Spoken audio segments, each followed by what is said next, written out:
Alhamdulillahirabbil alamin wal aqibatu lil muttaqin wala udwana illa 'alal zalimin. Wassalatu wassalamu ala asyrafil anbiya'i wal mursalin nabiyyuna Muhammadin sallallahu alaihi wasallam wa ala alihi wa sahbihi ajma'in wa ba'd. Rabbi shrah li sadri wa yassir li amri wahlul 'uqdatam min lisani yafqahu qawli. Puji syukur kehadirat Allah Subhanahu wa taala yang dengan izinnya pada kesempatan malam hari ini Allah masih memudahkan langkah kaki kita menuju majelis ilmu yang mulia, yang mudah-mudahan kita semuanya mendapatkan keutamaan dari mendatanginya sebagaimana apa yang kemudian disabdakan oleh Nabi kita Muhammad sallallahu alaihi wasallam, majtama'a qaumun fi baitin min buyutillah yatluna kitaballahi wa yatadarasuna illa nazalat alaihim rahmah wa haffathumul malaikah wa dzakarahumullahu fi man indah. Tidaklah suatu kaum itu berkumpul di salah satu di antara rumah-rumah Allah, mereka membaca dan mengkaji ayat-ayatnya, kecuali akan turun kepada mereka rahmat. Mereka akan dinaungi oleh para malaikat dan mereka akan disebut di dalam majlis yang lebih mulia di sisinya. Salat dan salam juga moga tetap tercurah kepada Nabi kita Muhammad sallallahu alaihi wasallam yang telah dipilih oleh Allah sebagai uswah hasanah, sehingga tak layak bagi setiap mukmin kecuali mengikuti apa yang telah beliau contohkan dan beliau sunnahkan. Ikhwani fillah asyhadakumullah. Pada kesempatan malam hari ini kita akan membahas hadis yang ke-605 tentang mendoakan orang lain. An Abi Hurairah, dari Abu Hurairah radhiyallahu anhu, qala Rasulullah sallallahu alaihi wasallam, ia berkata bahwasanya Nabi sallallahu alaihi wasallam bersabda. Ini salah satu di antara keberkahan ilmunya Abu Hurairah. Abu Hurairah itu meskipun hanya sebentar bertemu dengan Nabi, kurang lebih hanya sekitar 7 tahunan bersama dengan Nabi, karena beliau bukan as-sabiqunal awwal, tapi beliau adalah sahabat yang paling banyak meriwayatkan hadis dari Nabi sallallahu alaihi wasallam, ya, dibandingkan sahabat-sahabat yang lain. Makanya sangat familiar di telinga kita setiap kali kita ketemu hadis, kemudian diawali dengan kalimat an Abi Hurairah. Masya Allah, kita bisa mendapatkan sensasi luar biasa setiap kali mendapati hadis itu selalu ketemu dengan nama Abu Hurairah. Begitulah ilmu yang keberkahannya dikenang dan disebut sampai kapanpun itu.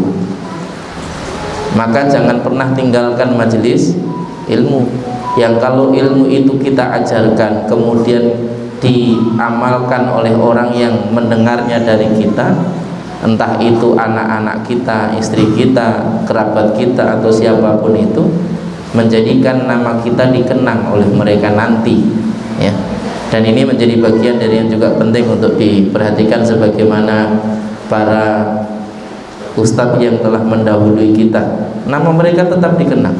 Saya pernah belajar ini dari Ustadz Fulan, saya pernah mendengar ini dari Ustadz Fulan, dan seterusnya. Dan ini menjadi bagian dari yang penting untuk kita jadikan sebagai motivasi kita untuk terus melazimi majelis-majelis ilmu. Innal karim ibnal karim, innal karim ibnal karim ibnil karim ibnil karim, Yusuf ibn Ya'qub, ibn Ishaq, ibn Ibrahim Khalilur Rahman tabaraka wa ta'ala. Sesungguhnya Al-Karim, kata Al-Karim itu adalah pemilik kemuliaan kalau diterjemahkan, yang biasanya sifat karim atau karom itu karena berkumpul kepadanya segala macam bentuk kebaikan, terutama kebaikan terkait dengan harta.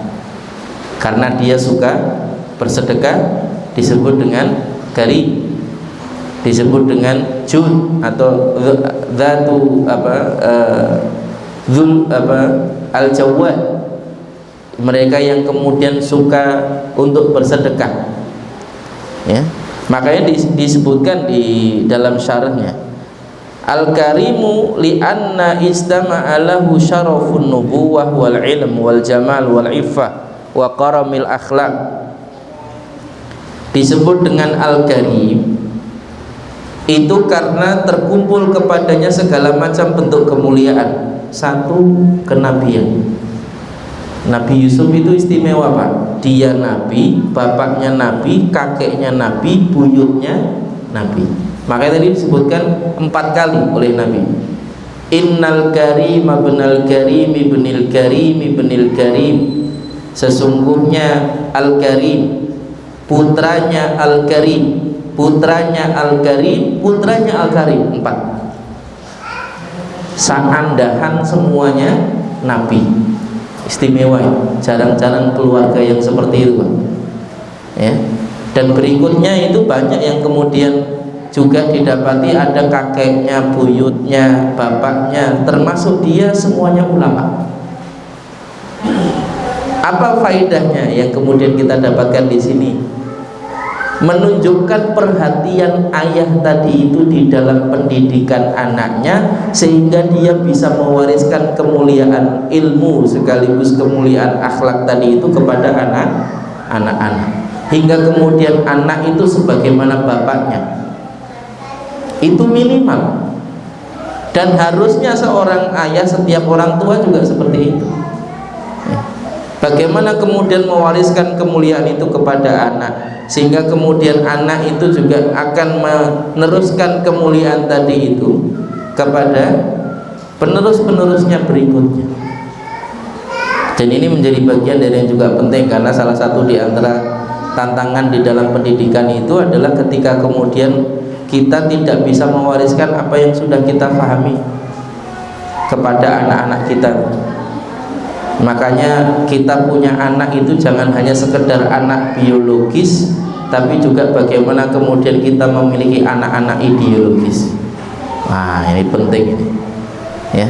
Bagaimana kita itu jangan hanya sekedar peduli dengan anak secara biologis saja, tapi juga kita penting untuk memiliki anak-anak ideologis tadi, ya, yang akhirnya akan meneruskan perjuangan kita ketika kita sudah tidak ada.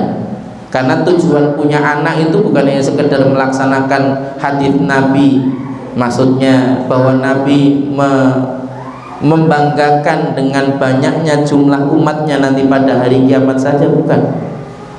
Tapi bagaimana kemudian memiliki anak itu adalah memiliki penerus amal soleh yang akan terus menjadi ladang bagi kita untuk mendapatkan pahala dan juga kebaikan yang banyak dengan diteruskannya amal soleh yang kita ajarkan kepada anak-anak kita tadi, yang akhirnya kemudian menjadikan tambahan pahala bagi kita setelah meninggal dunia.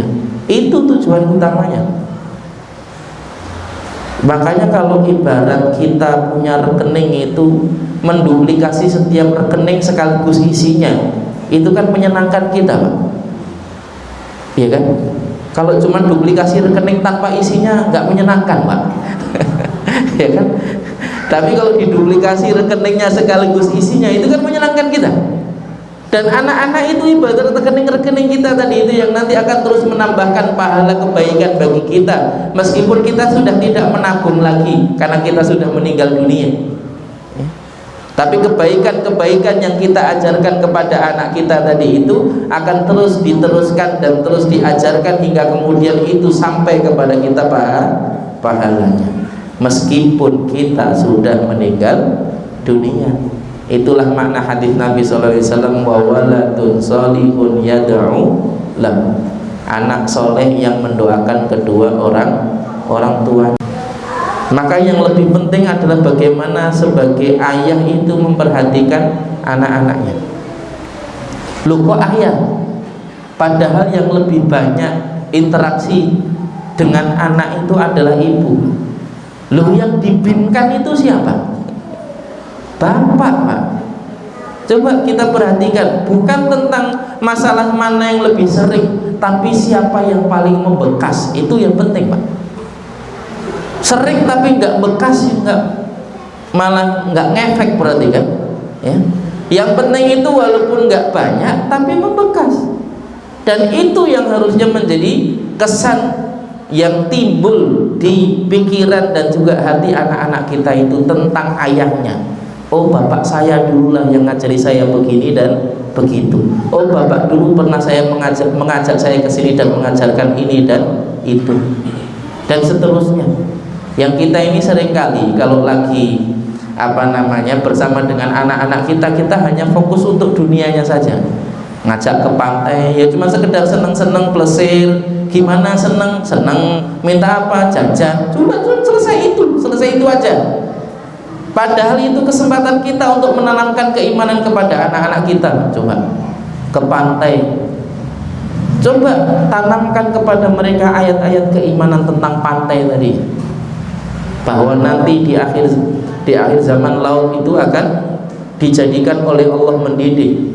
Wa idzal biharu fujirat, dalam ayat yang lain wa idzal biharu sujirat. Ketika air laut itu Allah panaskan sampai mendidih, nanti pada hari kiamat. Hari ini kita nyemplung di laut nyaman, enak, anget, nggak kedinginan, ya. Beda dengan air umbul, ya. Kalau air laut itu anget, Pak. Walaupun pagi-pagi malam-malam nyemplung nggak kedinginan, nggak, Pak, ya. Dan ini bagian dari yang kemudian menjadi keistimewaan air laut. Tanamkan kepada mereka bahwa nanti di akhir zaman, ini salah satu di antara nanti indikator iman kepada hari akhir juga. Dan itu harus ditanamkan, Pak.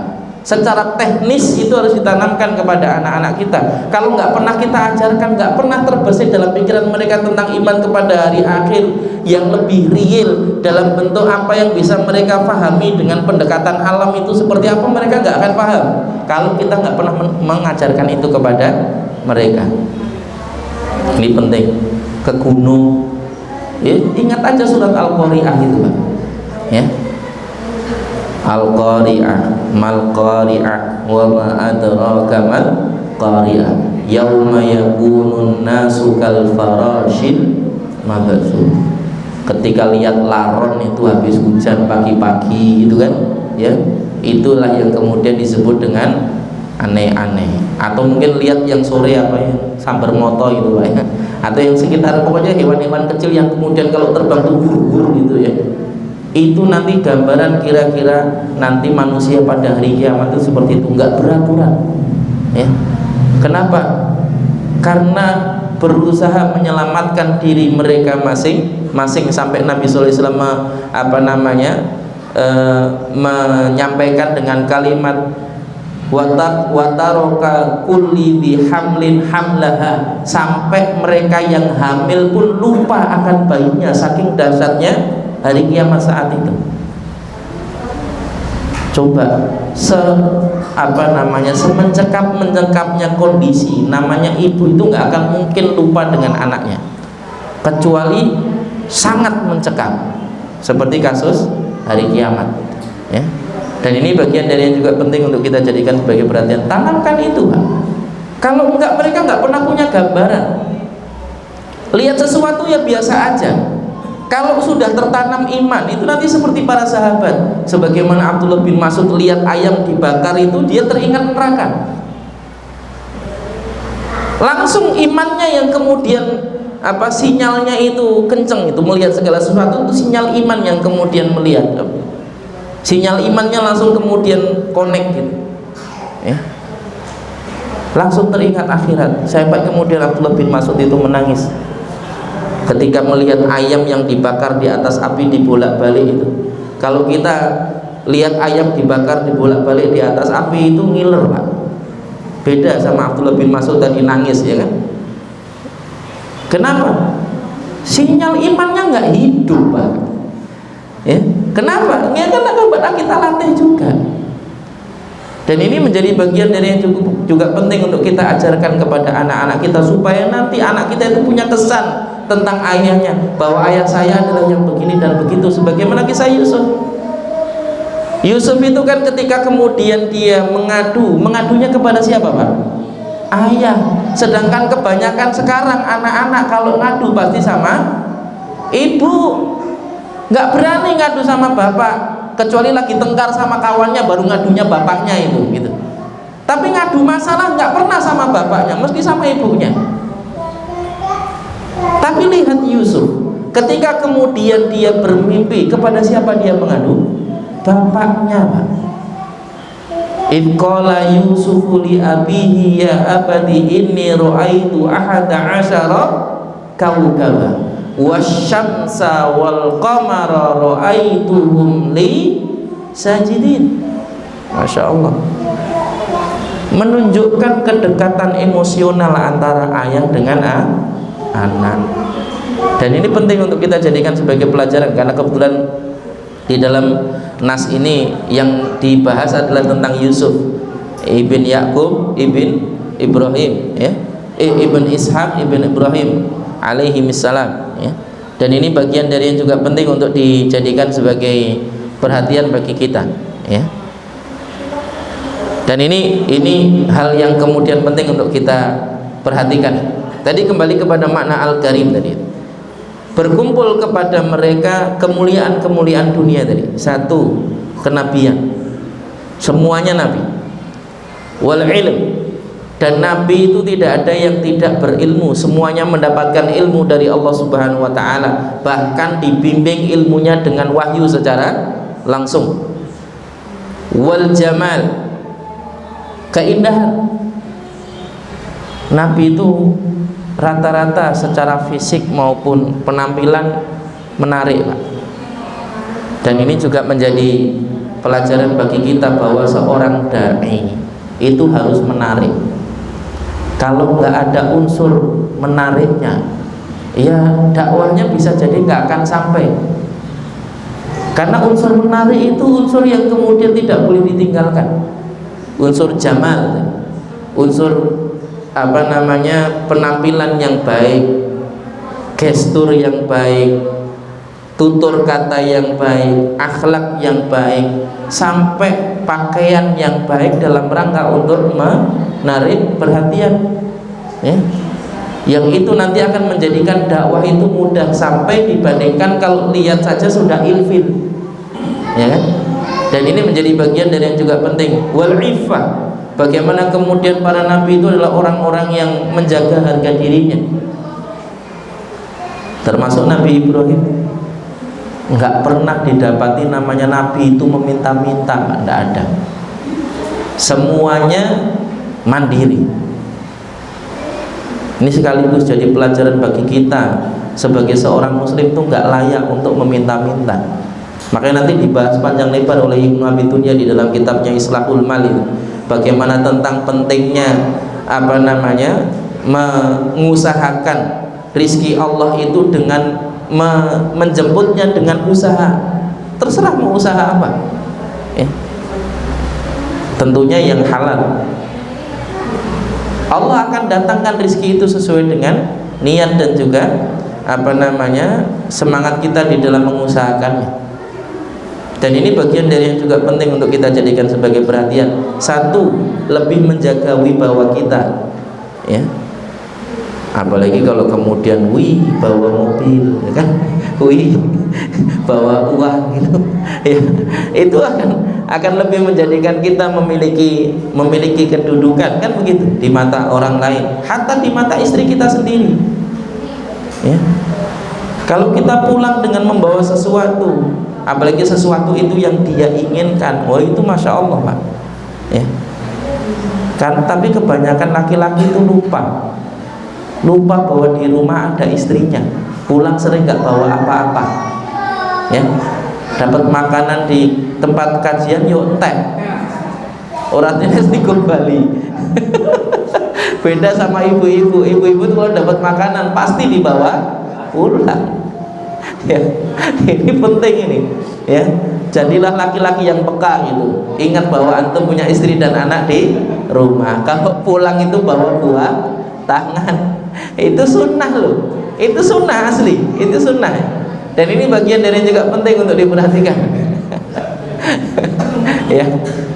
Ya, jangan pulang malah cari buah tangan, jangan. Pulang itu bawa buah tangan, jangan cari buah tangan.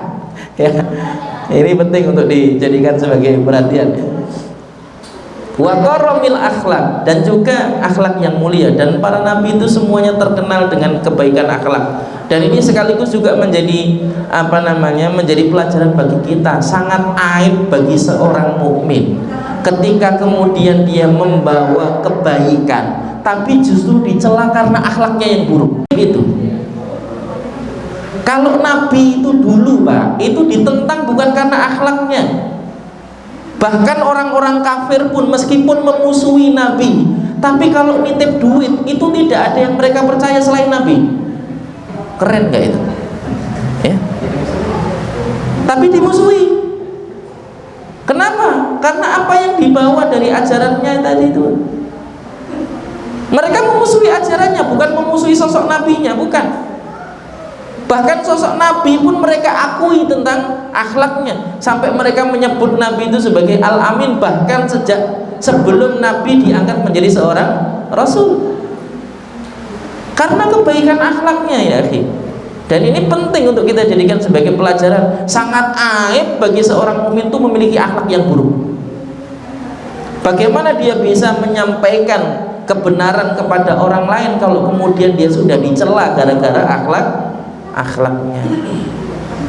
Makanya pentingnya kita mengkaji kitab Adabul Mufrad itu supaya kemudian kita memperbaiki akhlak kita sebelum kita menyampaikan ilmu kita. Dan ini menjadi penting untuk kita jadikan sebagai pelajaran bersama bagi kita. Bagaimana kemudian kita itu serius di dalam memperbaiki diri. Ya, alhamdulillah kita menyampaikan dakwah sunnah, tapi efeknya kita jadi dijauhi. Lah kalau dijauhinya karena ajarannya, ya benar seperti Nabi. Tapi kalau dijauhinya karena akhlaknya, oh itu masalah. Bukan bener itu, nggak bener itu namanya, ya. Bukan nggak bener ya, tapi nggak bener. Bener itu apa Pak bahasa Indonesianya? Nggak pas gitu, maksud nggak layak gitu, ya. Dan ini bagian dari yang juga penting untuk kita jadikan sebagai perhatian. Wal adl, apalagi terkait dengan keadilan, Pak. Nabi itu nggak ada yang nggak adil. Sampai Nabi kita Muhammad itu diingatkan oleh Allah untuk bersikap adil itu lebih dari satu ayat. Allah berfirman, "I'tilu huwa aqrabu littaqwa." Berbuat adillah kepada kamu wahai Muhammad, karena itu lebih dekat dengan ketakwaan. Termasuk ayat jangan sampai kebencian kepada suatu kaum membuatmu berlaku tidak adil.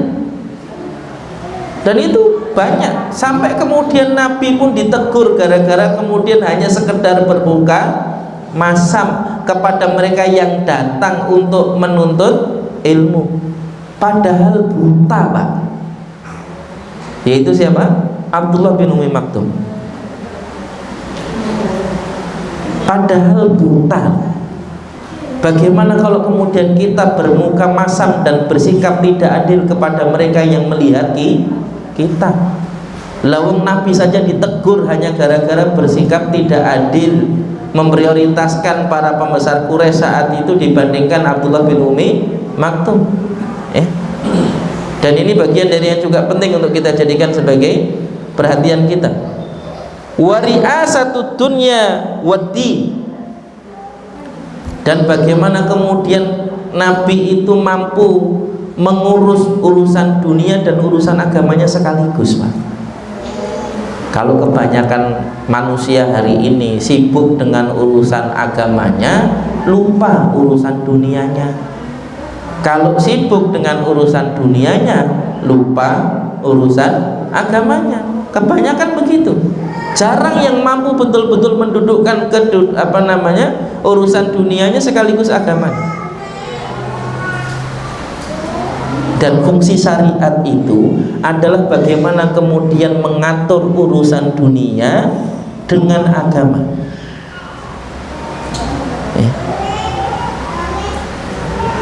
Dan ini bagian dari yang juga penting untuk dijadikan sebagai perhatian, yang Islam mengajarkan kepada kita bahwa dunia itu tidak akan bisa dipisahkan dari agama.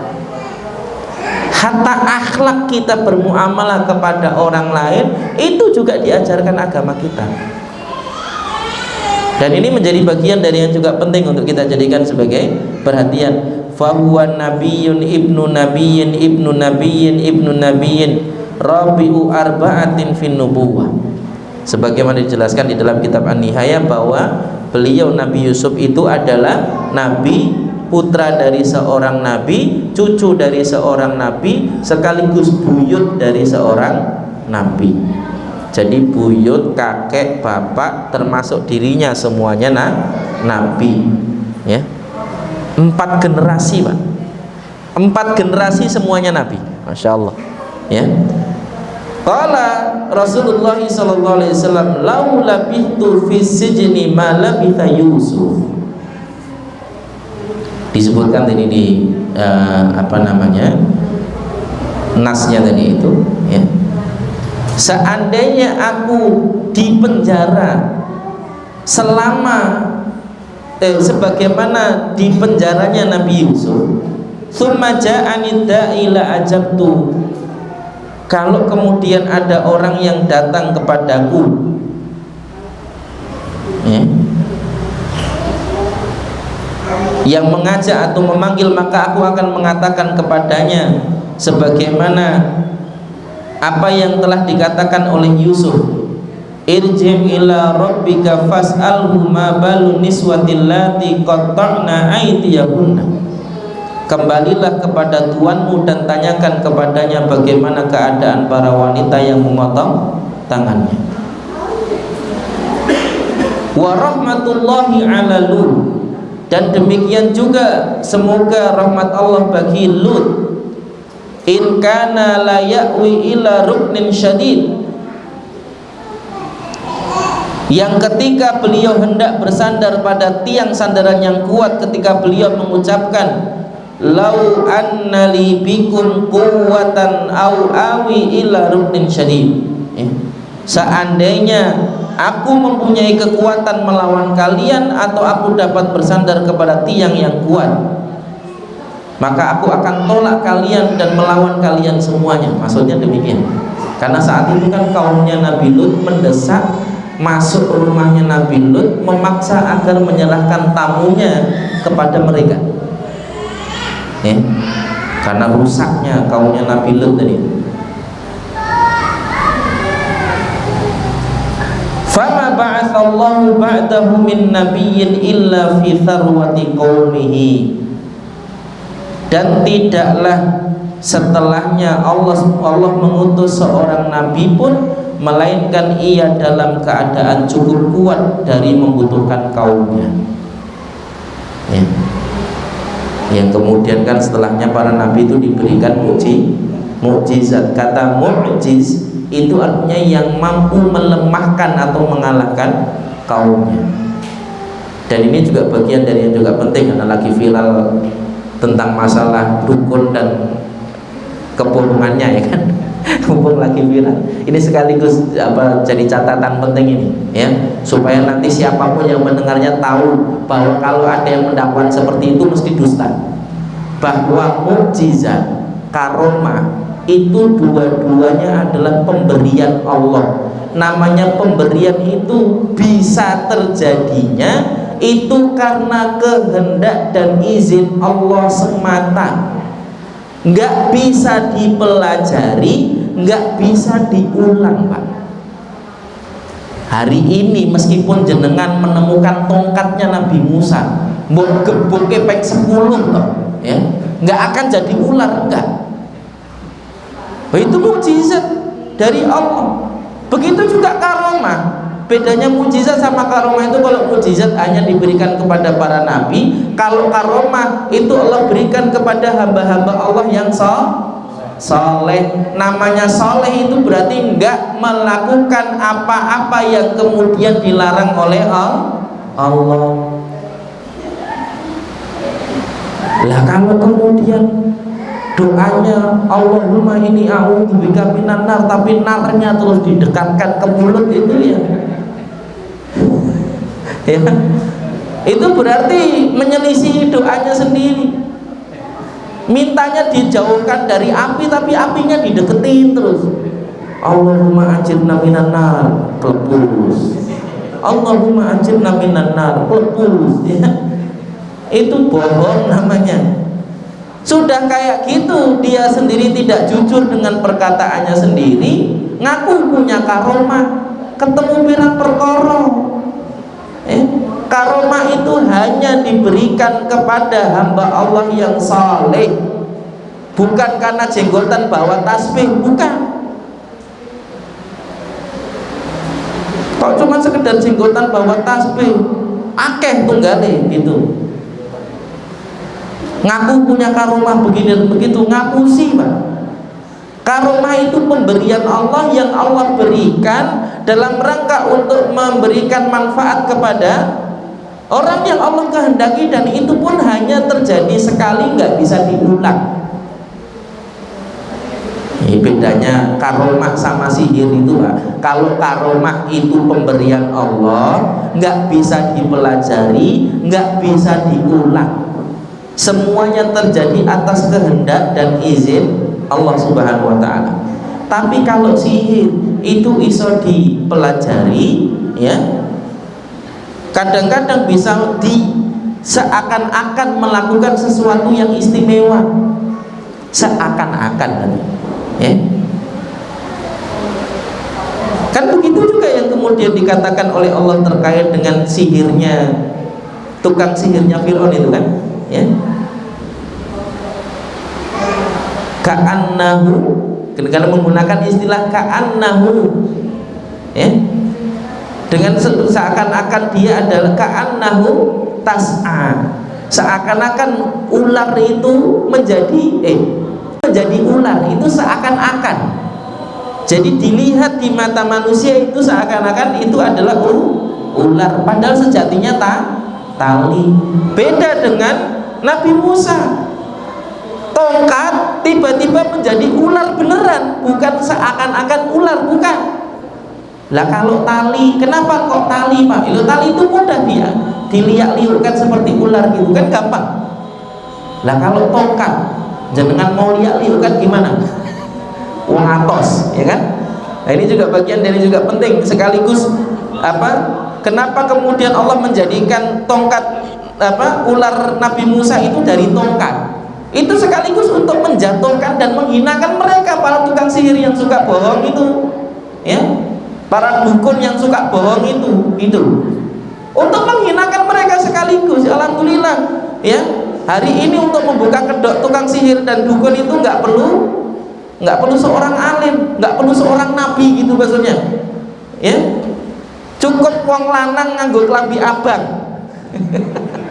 ya kan, cukup wong lanang nganggo klambi abang, sudah tersingkap itu kebohongannya, ya. Loh, kalau dulu banyak ulama, banyak ustadz, banyak kiai yang mengingatkan nggak usah datengin dukun, ngapusi, nggak percaya lah. Giliran kemudian sudah viral si pesulap merah, baru kemudian orang percaya. Kijane wong ki mikir do piye to gitu, ya. Tapi ya memang begitulah cara Allah untuk memahamkan itu, kadang-kadang justru dengan sesuatu yang bisa jadi tidak ada di benak kita. Nah, itu bagian dari takdir dan skenario Allah, ya. Kita skor dulu untuk adzan. Allah.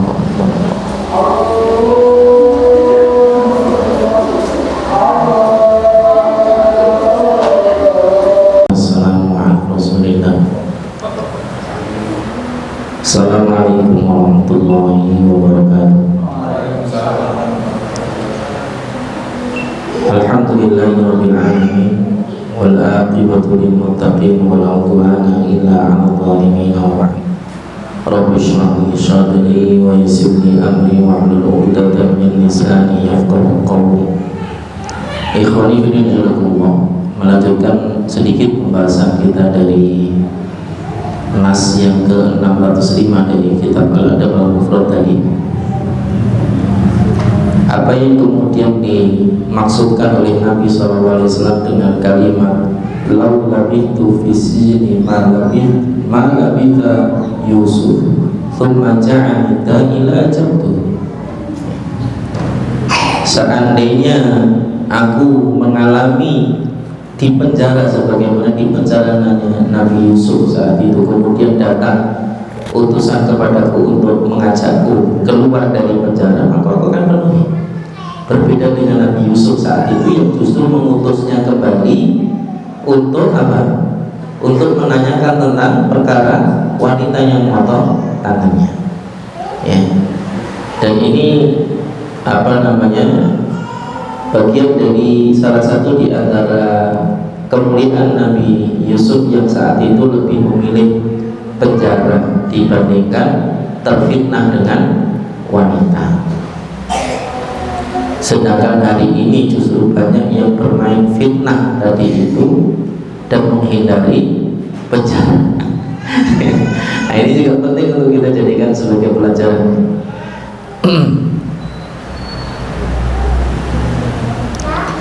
Ada beberapa pelajaran berharga di dalam hadis ini, bahwa yang pertama, salah satu di antara bagian dari kenapa Nabi menyebutkan tentang kisah dua Nabi sebelumnya tadi terkait dengan Nabi Lut dan juga Nabi Yusuf. Keduanya adalah para Nabi yang diuji dengan kelemahan. Nabi Yusuf tidak bisa keluar dari penjara, ya kan?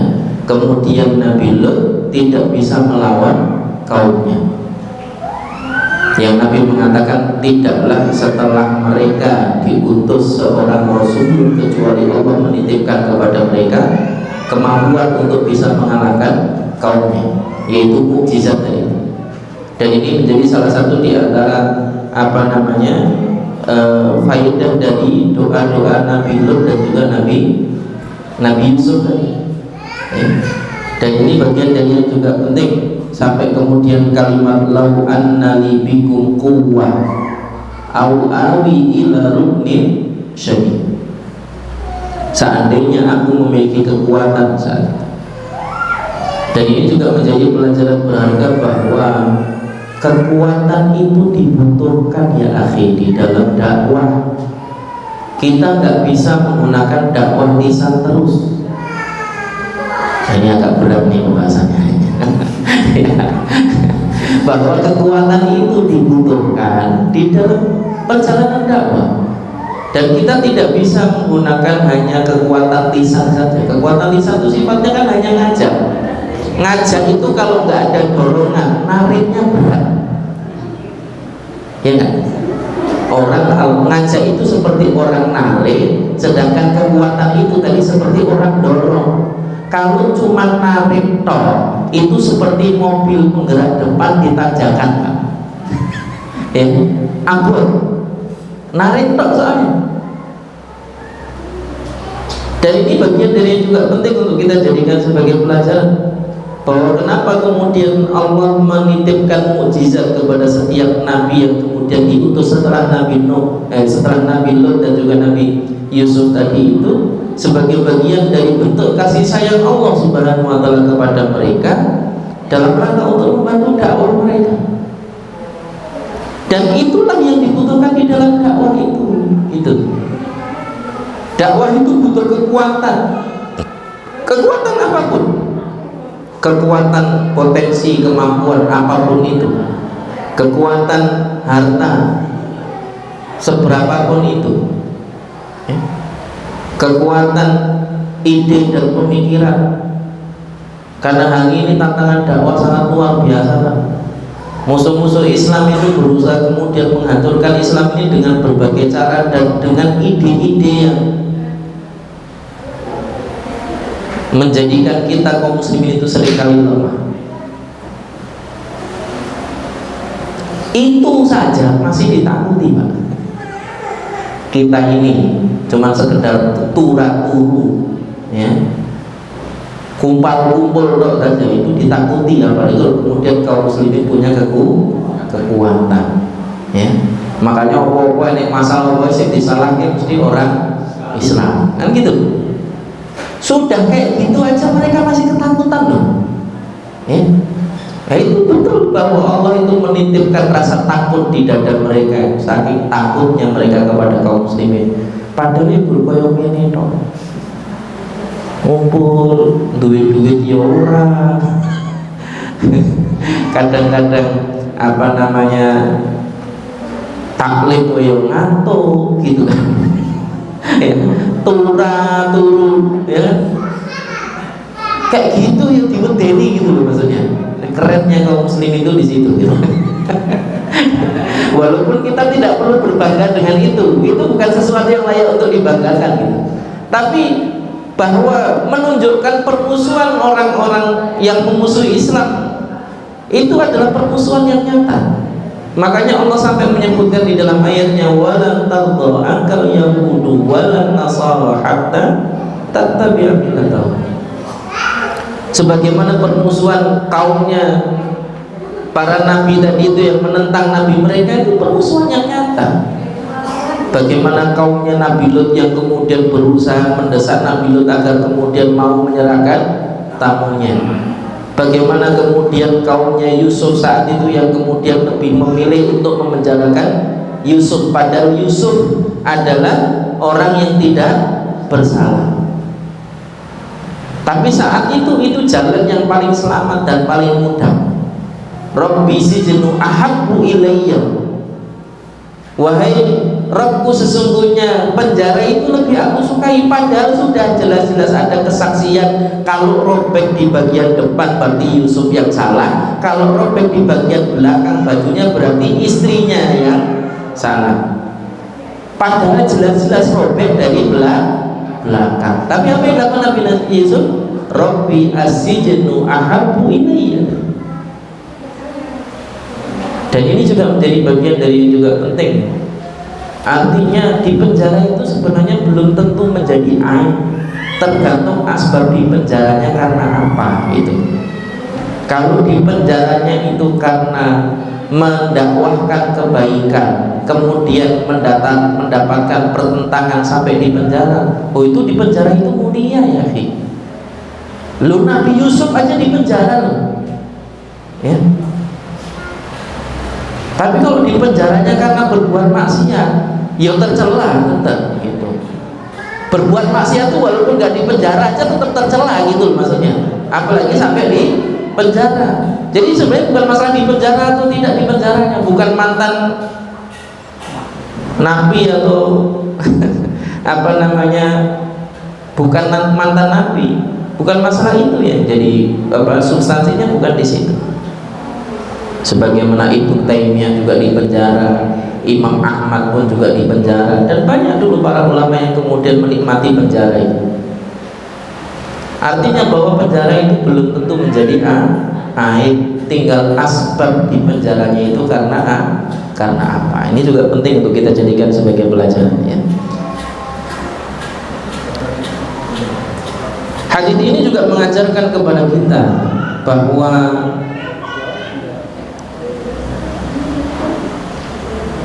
para nabi yang disebut oleh Rasulullah SAW di dalam hadis ini itu adalah mereka para nabi yang memiliki keutamaan dan nabi yang tawadhu, yang saking tawadhunya mereka sampai kemudian bersabar dengan ujian apapun itu dan tidak mengangkat doanya kepada Allah agar kemudian dibebaskan dari penjara.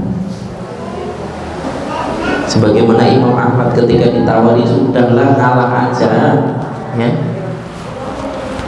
toh kamu bisa berkilah.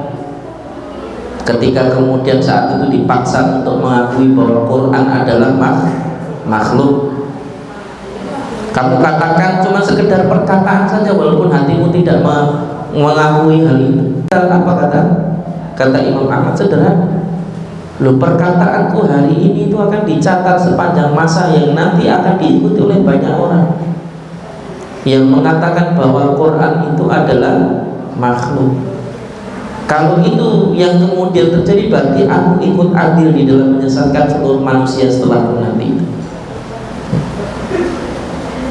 Makanya beliau hanya berdoa agar kemudian Allah menjaga auratnya saja.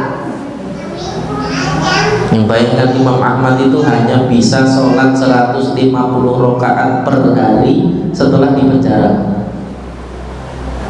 Ini sholat sunnahnya ulama. Kita rawatib aja nggak genep. Witir kadang-kadang, bangun malam pipis doang. Atau matiin alarm aja gitu. Nah, ini juga menjadi bagian dari yang penting untuk kita jadikan sebagai bahan renungan. Tapi seringkali berharap mendapatkan kemuliaan sebagaimana kemuliaan yang didapati oleh generasi terbaik umat ini. Ya jangan jauh sekali, ya. Kurtura, turu montang, ngantuk gitu, pengennya mlebu surga gitu. Nah, ini juga menjadi tantangan tersendiri bagi kita, ya. Wa fihi daruratul ihtimam bil ashirah fi da'wati ila Allah ta'ala wal amru bil ma'rufi wan nahyi 'anil munkar. Hadis ini juga mengajarkan kepada kita tentang pentingnya keluarga. Coba bayangkan, salah satu di antara pelajaran berharga dari dua nabi yang kemudian Allah sebutkan, daraballahu mathalan lil ladzina kafaru imra'ata nuhin wa imra'ata lut kanata tahta abdaini min ibadina salihaini fakhonatahuma, ya, bahwa keluarga itu memiliki porsi yang sangat penting bagi kita untuk kita perhatikan mereka. Itulah kenapa kemudian Allah perintahkan kepada kita, ya ayyuhalladzina amanu qu anfusakum wa ahlikum nar. Karena ternyata seorang nabi saja itu bisa kebobolan. Istrinya Nabi Lut membelot, istrinya Nabi Nuh membela. Karena tahta abdaini min ibadina salihaini, mereka di bawah naungan hamba kami yang saleh. Fakhanatahuma, tapi mereka justru berkhianat kepada keduanya. Maka salah satu di antara yang diperintahkan kepada Nabi adalah wa anzir ashiratakal aqrabi, dan peringatilah keluargamu yang terdekat. Makanya sebelum mendakwahkan kepada yang lain, dakwahi dulu keluarga kita. Ini penting. Kadang-kadang pertentangan yang paling berat itu adalah ketika mendapatkan pertentangan dari keluarga sendiri, yang akhirnya membuat orang itu mempertanyakan dakwah kita. Loh, itu nyatanya keluarganya sendiri justru menentangnya, padahal yang lebih mengenal orang itu adalah keluarganya. Berbeda kalau kemudian keluarga kita itu yang paling mendukung kita, menjadikan orang semakin percaya. Walaupun itu juga tidak menghalangi datangnya hidayah Allah Subhanahu wa taala. Sebagaimana Nabi kita Muhammad yang mendapatkan pertentangan dari pamannya sendiri Abu Jahal dan Abu Lahab, tapi itu tidak menghalangi dari dakwahnya. Tapi salah satu di antara bagian dari yang penting untuk kita perhatikan adalah keluarga kita. Dukungan keluarga itu penting. Maka perhatian kita terhadap keluarga itu juga penting. Kalau ngaji itu jangan hanya ngaji sendiri, ajak istrinya, ajak anaknya gitu, ajak tetangganya, ajak kerabatnya, siapapun yang terdekat dengan kita ajak. Lalu memang tugas kita itu cuma mengajak. Ud'u ila sabili rabbika, ajaklah, serulah, panggillah kepada jalan Rabbmu tadi itu. Hanya mengajak, Pak, tugas kita itu. Enggak memaksa. Dan ini bagian dari yang juga penting untuk kita jadikan sebagai perhatian. Juga pentingnya amar ma'ruf nahi mungkar, sebagaimana yang kemudian dilakukan oleh Nabi Lut. Meskipun dengan keterbatasan dan kelemahannya, itu tidak menjadikan dia terhalang dari amar ma'ruf nahi mungkar, menghalangi kaumnya tadi melakukan kemaksiatan. Wa ta'awunu 'alal birri wat taqwa. Hadis ini juga mengajarkan kepada kita tentang pentingnya tolong menolong dalam kebaikan dan ketakwaan. Ya. Yang itu menjadikan individu yang memiliki sifat-sifat tadi itu mendapatkan kemuliaan. Sebagaimana yang kemudian disebut oleh Nabi, qala li Ibnul Al-Karim Ibnul Karim Ibnul Karim Ibnul Karim Ibnul Karim. Dan ini bagian dari yang juga penting untuk kita jadikan sebagai perhatian. Ya. Maka bagaimana kemudian kita menjadi asbab kebaikan bagi orang lain tadi dengan mendoakan mereka. Kalau kita terhalang dari mendapatkan kebaikan karena keterbatasan dan kelemahan kita, maka doakan saudara-saudara kita akan mendapatkan kemudahan dan juga mendapatkan bantuan di dalam menjalani aktivitas dakwahnya. Dan ini penting, bukan malah saling menjaga. Jangan itu sama Ustaz itu, Ustaz Subhan, itu saling menjegal Pak, bukan saling mendoakan. Justru lantaran doa Nabi Yusuf dan juga Nabi Lut tadi itu, nabi-nabi setelah mereka kemudian mendapatkan mukjizat yang dengan itu kemudian mereka bisa menjalankan dakwahnya lebih maksimal. Jadikan kita itu sebagai asbab kebaikan bagi orang-orang setelah kita ini. Nggak apa-apa kita mengawali sulitnya tadi, nggak apa-apa. Biarkan orang-orang setelah kita mengalami mudahnya, biarkan. Ya. Jangan sampai kita justru menjadi asbab kesulitan bagi orang-orang setelah kita. Itu yang kemudian penting untuk kita jadikan sebagai perhatian. Bukan hanya tentang hukum boleh dan tidak boleh saja yang kemudian jadi ukuran gitu. Tapi bagaimana kemudian kita memposisikan diri supaya menjadi asbab maslahat dan juga asbab kebaikan bagi orang-orang setelah kita. Itulah pentingnya kemudian mendoakan orang lain itu. Selalu doakan. Ya.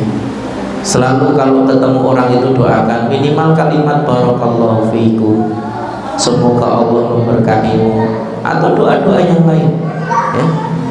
Allahumma aktsir malahu wa waladahu, ya Allah perbanyaklah harta dan juga anak-anaknya.